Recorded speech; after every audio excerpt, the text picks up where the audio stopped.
They told me it wasn't no catching up, but just like it wasn't no room in the caddy, I had to lap them up. Now I'm in the gym doing 2-a-days. Push, push. Now I'm in the gym doing 2-a-days. Push, push. And I'm getting money in any way. All I know is going getting paid. My moving weight like every day. Now I'm in the gym doing 2-a-days. I'm in the gym doing 2-a-days. Push, push. I'm in the gym doing 2-a-days. Let's run it up. We're going to go ahead and get started, guys. This is the Run Up the Score podcast with my guest host, Carl Washington. I'm Carl Reed. Today we are joined by a very special guest, Mr. Greg Quick, who is the CFL Director of Global Scouting. Coach, how are you doing? I'm outstanding. I hope you and your families have all made it thus far safe and healthy, and we continue to move forward in a positive direction. Right, fellas? Absolutely, absolutely. We're all good. So I got a question for you. You and I were communicating heavily when you were the director of the Super 88 All-Star game down there with offense and defense. And then you got appointed as the CFL Director of Global Scouting. Can you kind of tell us what is the CFL's initiative? How did you come into getting that position? And what is the goal of your office? Sure. Well, Carl, you know, I've been coaching for 40 years now, going to the 40, and I did work with Rick and Val with with the bowl game, with the 88 game, and but I've been in the CFL since 2010, and in November I had the opportunity to interview and eventually get the job as the Director of Global Scouting. And it's because of a new initiative by Randy Ambrosi, our commissioner, and it's called CFL 2.0. And there are two pillars of that related to my job. One is the assessment and procurement of elite talent for our league, expanding the grounds, so to speak, expanding the fertility of the league. So instead of just really looking at the U.S. and Canadian market for talent, we're now looking across the entire globe. And as you gentlemen probably know, there are 50-some nations in the world that are part of the International Federation of American Football. There's another 30 that play some type of football. So over 80 countries in the world are playing what we're calling gridiron football, rather than the football, as many people know across the world, as soccer, right? So gridiron football is what you and I are very familiar with. The second part of my initiative or my responsibility is the growth of football across the globe, doing everything we can to promote and grow the game, help coaches.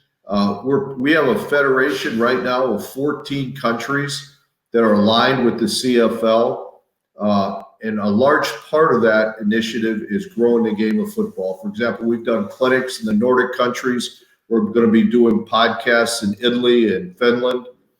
So we're doing all we can to help promote the game. We've been around the globe since last November. We've been around the globe 1.5 times. We've run 11 combines across the world. And we're waiting for our first global draft.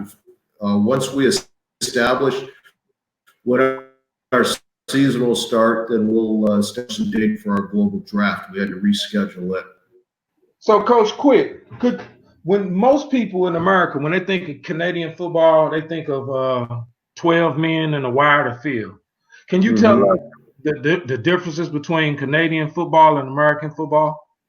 Yeah, you know, I often tell people that American football is chess and Canadian football is three-dimensional chess.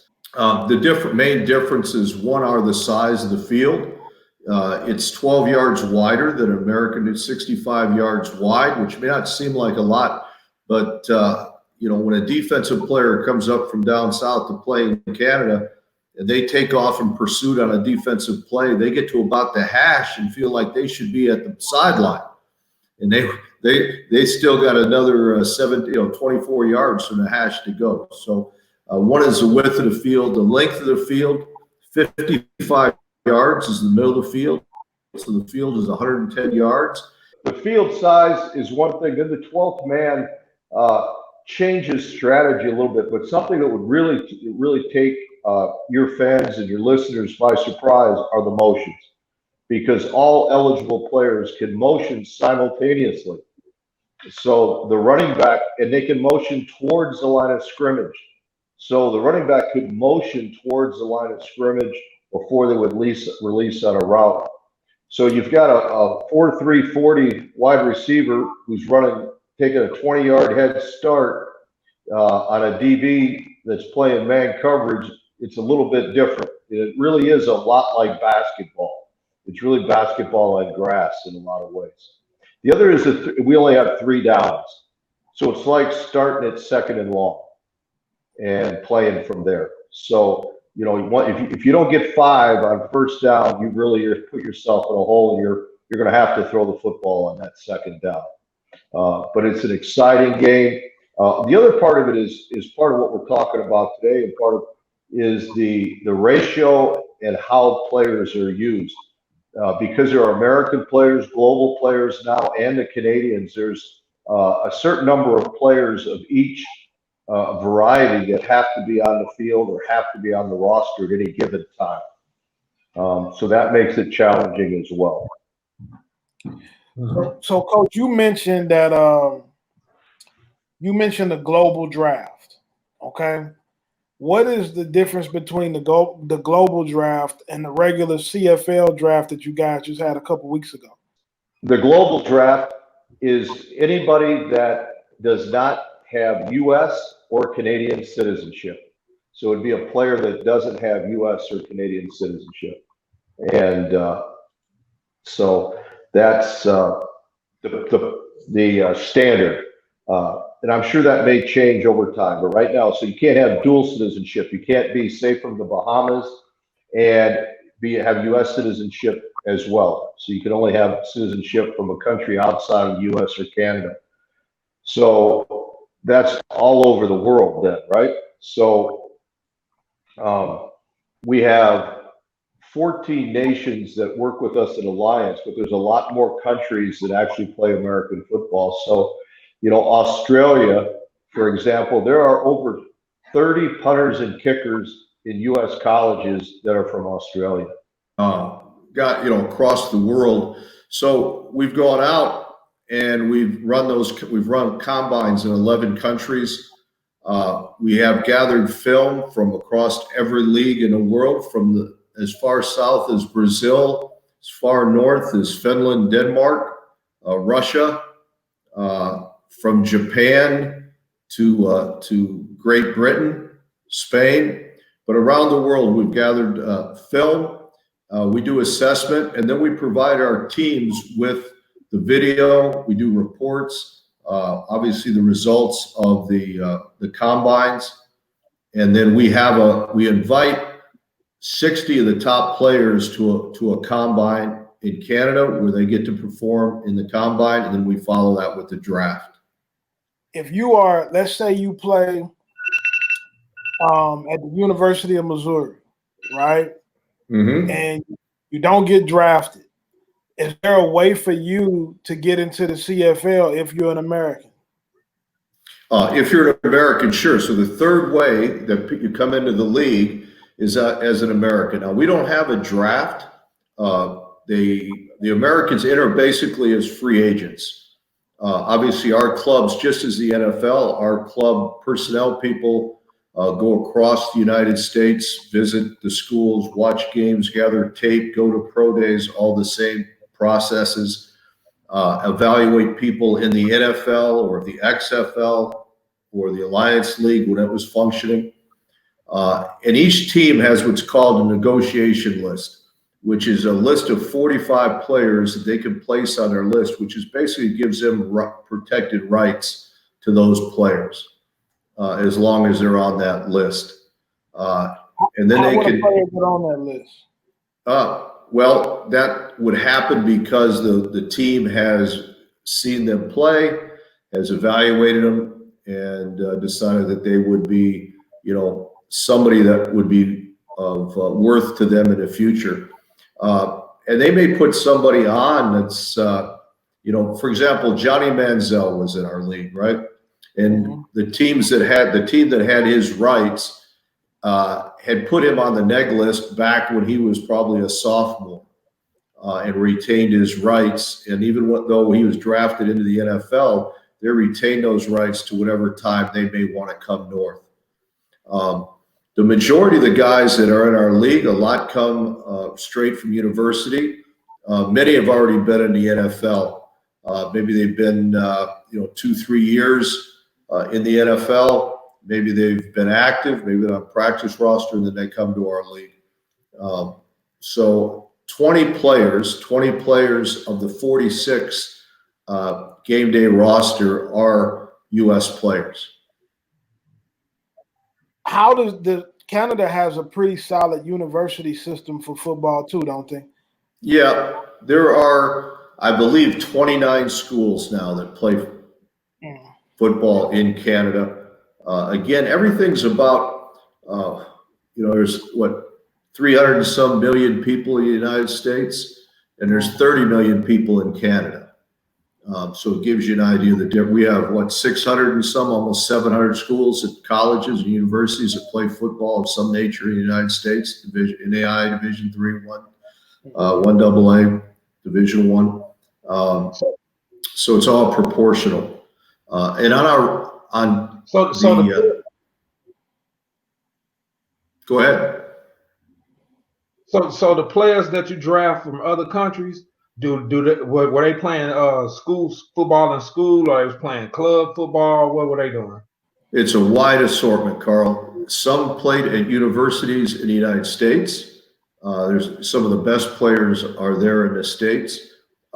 In Germany, it's I would almost make it it's amateur, but it's semi-professional. They bring players in from the United States. They have people from other countries. They have 32 teams, and there are 2 upper leagues. So they're the most extensive. They could be university players. Japan and Mexico have gridiron football in the universities. So, for example, 3 of the players coming from Japan this year that are invited to our combine, very good players, are coming right out of university, as well as out of their X League. Carl, you might relate it to how soccer works on an international basis, in that the transfer rights and things of that nature, where a player is playing on a soccer team and somewhere, and then he's brought to another league. It's very similar for us and what happens there. The whole initiative of CFL 2.0 is patterned after what they did in basketball, making it more global, as well as in hockey, when Detroit, brought the Russian players in and kind of changed the game that way. So we think there's a lot of promise through this global initiative, not only for players, but also to grow the game economically as well, to gain broadcast rights and sponsorships on a worldwide basis, and someday maybe be playing some games across the globe. Would you say that I'm gonna ask, is the CFL and the XFL in competition for the same players, or y'all have a different pool of players? For some of the players, Carl, yes.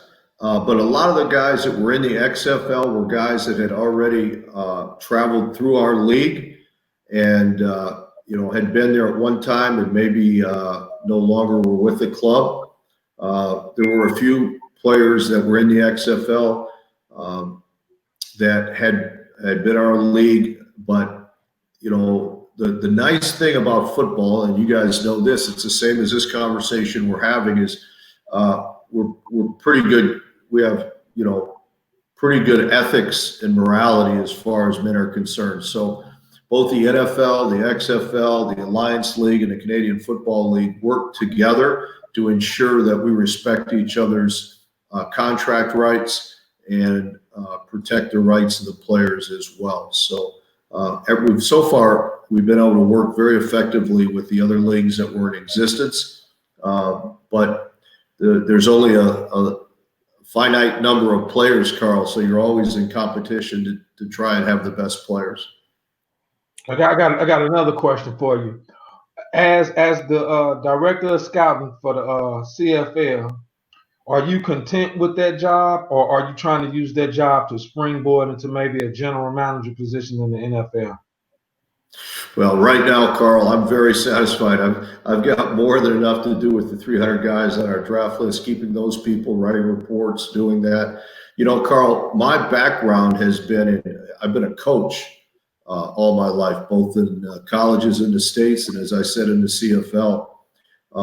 So I was kind of the underdog candidate for this job, but I think the GMs, I think the CFL have been pleased with the job that myself and Lawrence Hopper have been doing in our global scouting office, and it's because of our desire to grow the game of football as well as to evaluate talent. It's really a dual responsibility. But Carl, you know, those are always the hard questions. It's like when you're in an interview, right? And they ask you, what are you going to be doing in 5 years? Well, I always ask, are you offering me a 5-year contract? Right? I'll be happy to tell you where I'll be in 5 or 10 years if you're offering me that continuing contract. But you know, we're all in this world. We're always trying to make ourselves create the opportunities, the best opportunity. You know, Gary Barnett years ago in a clinic said, you want to keep your head where your butt is. In other words, do your work, concentrate on where you're at, and everything else will take care of itself. Okay. I know some younger guys that are in the scouting.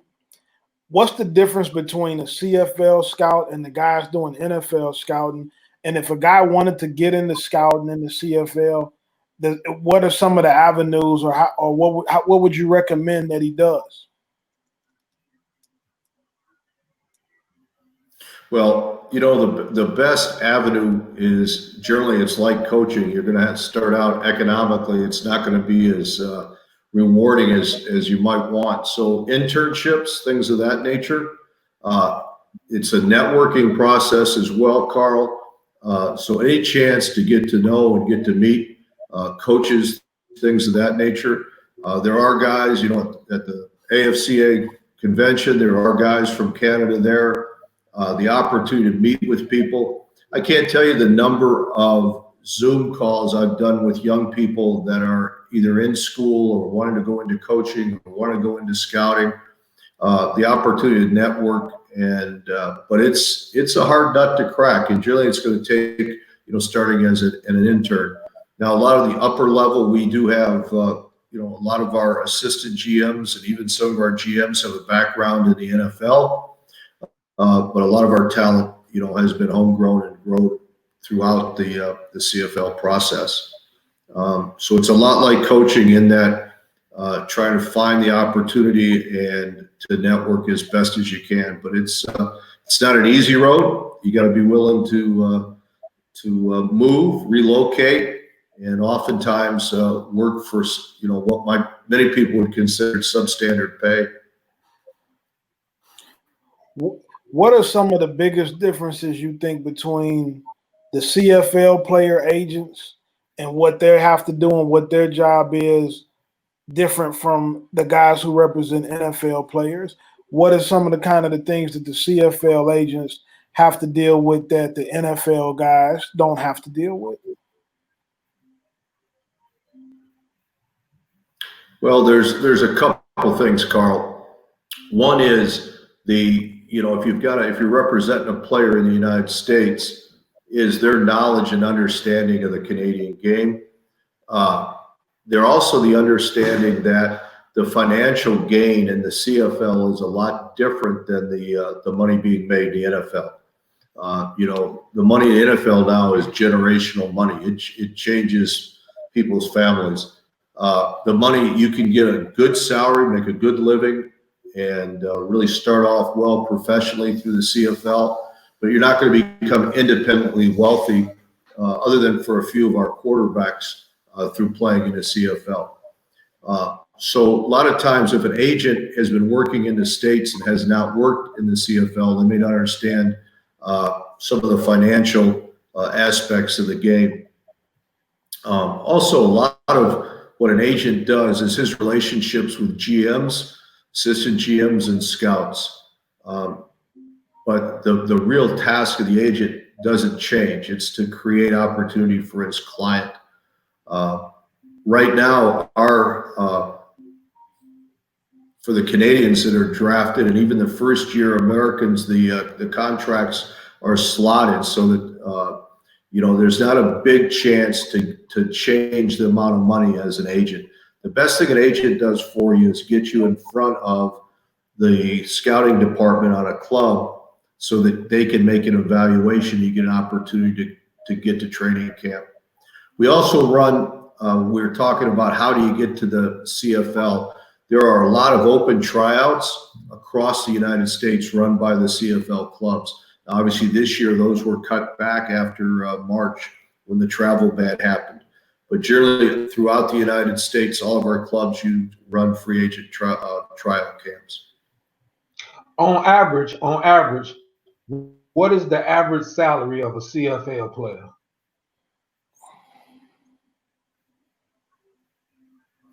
If you just took the average at the top, it's going to be in the high 90s, right about 100,000 Canadian. And what's that translating to American? Well, right now it's pretty low. It's about 69.70 cents on the dollar. Normally, but that changes throughout my career in the CFL. I've been at 103, where we were making 3 cents on the dollar, to where it is now. Right now is the lowest exchange rate it's been, but that'll recover. I'm confident of that. So a lot of guys that coach football, we get a lot of football coaches that listen to our podcast, and they won't know the way you will about Laval University and Coach Glenn Constantine, right? Who has the powerhouse program up there in Canada. Mm-hmm. How does his program compare up in Canada, and what is he doing that is making him have the most elite program up there that guys down here could take away and possibly learn from? Well, Glenn, first of all, I think the great thing about Glenn's program at the University of Laval has been continuity. It's no different than anywhere else, Glenn. The more continuity you have in your program, the greater the chance for sustainable success. Glenn and his staff have been there for a number of years now. They work together. They understand recruiting.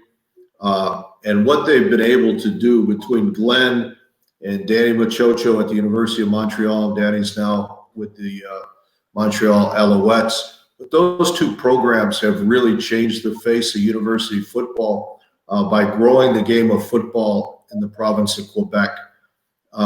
And they operate their programs as close to as they can to a professional level, similar to one of our FBS or FCS programs, as far as how they run the program, how their staff interacts with the players, and they're also very aggressive in recruiting, and they do a great job maintaining relationships with the the many different people they have to in their recruiting process. But I think it's their consistency of their staff, and which really makes a big difference.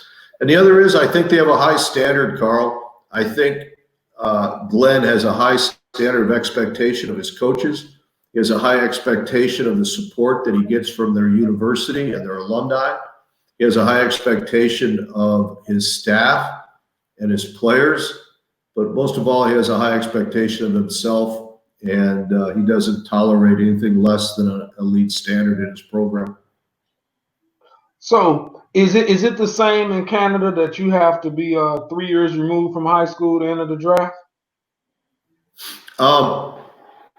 It's as far as the Canadian draft is concerned, in Canada they have 5 years of eligibility, and Carl, it operates a little different. It's kind of interesting in that after what would be their junior year or their third year, we actually have our East-West game, which would be similar to the Senior Bowl. We have an East-West game, and it's actually played in May. So all the rising seniors They select for this all-star game. They have a week of practice. They have a combine associated with that, and they play a game. So all the best players from the University of Canada are in one location, so they can be evaluated. People can see who they are, and they go back and play. Now they could be drafted after that, fourth year if you want. They could be drafted, and they actually could come to training camp, Carl, participate in training camp, and then decide to go back and play that fifth year, their last year of university. So the rules are a little bit, I would say they're more student athlete friendly in that they're not as restrictive. It allows them to test the waters. It also allows the best players to showcase their talents. And a lot of times you'll see NFL, not only the NFL guys, but and the Canadian guys both, observing what's going on with our East-West game. So if a guy in college is really serious about potentially playing in the CFL, he needs to try to find them elite representation and try to get on that negotiation list and come in through the free agent way. That's probably the best way for that guy to try to get himself an opportunity, correct? Yeah, he is. Get your video, right now, because of the situation is even a virtual combine, so to speak, or pro day.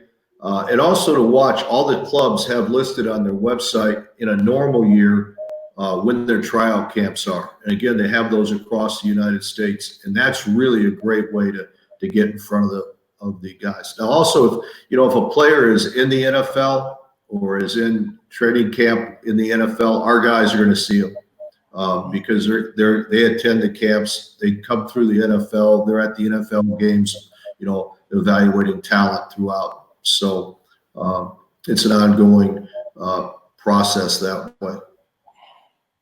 Is there an instance where a CFL team and an NFL team might be interested in the same guy?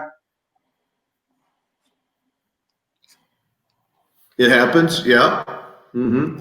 Now, Carl, probably if they're both. For example, we have a couple international global players that have been waiting to see what was going to happen with the NFL draft, and if they're going to get drafted, signed as an undrafted free agent, or whatever the case was be.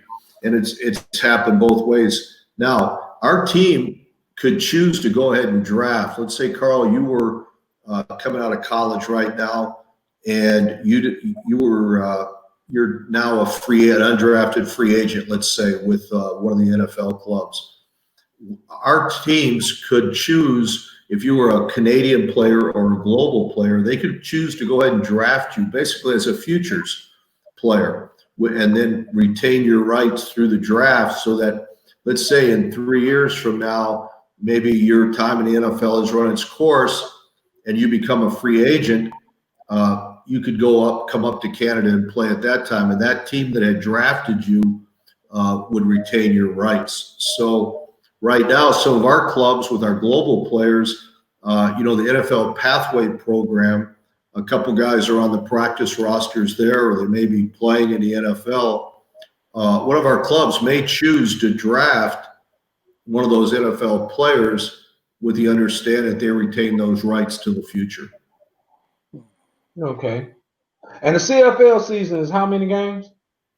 We play 18, 2 preseason, 18 games, and then 3 playoffs. So it's a long season. It takes 21 weeks. We have 3 byes in there because right now we have 9 teams with the odd number of teams to work out the schedule. So there's 3 byes in there, and then we have 2 playoff games, and then our Grey Cup game, which is similar to the Super Bowl. We think it's a little bit different. The Super Bowl is a celebration, a sport, but really the Grey Cup is a celebration of the Canadian culture.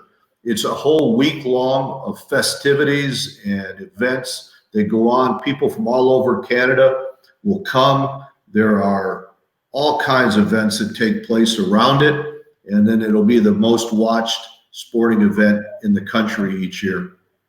What's the average attendance of a football game, a CFL Our football? our stadiums range from about 25,000 to 65,000 seat stadium. The average attendance, I think, is about 24,000, Carl. Mm-hmm. And yep, and then the television audience from there. Mm-hmm. And all of our games, all the games are televised, and also your listeners should watch, because ESPN now is televising the majority of our games, so you can see them on ESPN, ESPN2, ESPN Plus, and they're a lot of fun to watch, I think. Do a high number of guys who play CFL football, do they transition to NFL football, or do they pretty much stay in the CFL? Well, you'll see all different tracks, Carl. Some will be in the CFL, go to the NFL for 2 or 3 years, come back. They may go and stay in the NFL. I would say there's probably 8 to 15 guys a year that move to the NFL. Are given at least a practice opportunity, either with an OTA or a mini camp or training camp, and then it just depends how many stick every year. But I'd say there's 8 to 15 players a year that are going one way, going that way, and there's an equal or more that are coming out of the NFL to the CFL. Majority of our players have some NFL experience. Mm-hmm. You said earlier that quarterbacks are the highest paid guys in the CFL. So is it incentive based by position? Is that the formula that you determine for the salary? Yeah, I think so. It's obviously out of worth, and in our game, and being more of a passing game, even more so than the NFL, the quarterback becomes a very valuable commodity. You could argue, Carl, there's not enough probably elite quarterbacks to fill the NFL rosters, let alone the CFL rosters. So once you get a very accomplished quarterback, you want to reward them. So the quarterbacks in our league are, they're making money that the three of us, I'm sure, would love to make, unless they've changed what you guys are making in high school, and I'm sure what your sponsors are providing for this podcast. Yeah, absolutely. So, yeah, the quarterbacks do well. Also, Carl, a lot of the contracts are game time incentives. So you come in, and obviously if you play 51% of the snaps, guys, receive bonus money off of their playing time. And there's other incentives as well. So, but a player can do well financially, and a lot of the guys come up and they stay. They end up getting married, they stay, raise their family in Canada. They develop a network and, get involved in business or real estate. A lot of the guys use their playoff money and Grey Cup checks to buy real estate and get involved in that so that they can have an income that goes beyond just their day's play. They also do have, there is a retirement also for the players. So there are contributions made to retirement plan for them as well. How long do they have to play in the CFL to get that retirement? It begins as a veteran player. So once they've gained veteran player status, after that 7 to 9, then they've started to pay into it at that point. So they're vested. It's not like the NFL where they have to be, I don't know if it's still 3 1/3 or, to be vested in retirement. So they start to gain that right away. Now, is the Grey Cup in the same location every year, or does it move around like the Super Bowl? It moves around. It's by a bid process, Carl. So it used to roll around between each of the teams in the league, but now it's through a bid process. Again, Randy Ambrosi, our commissioner, has done a great job of growing the CFL game, and one of those is through the event of the Grey Cup.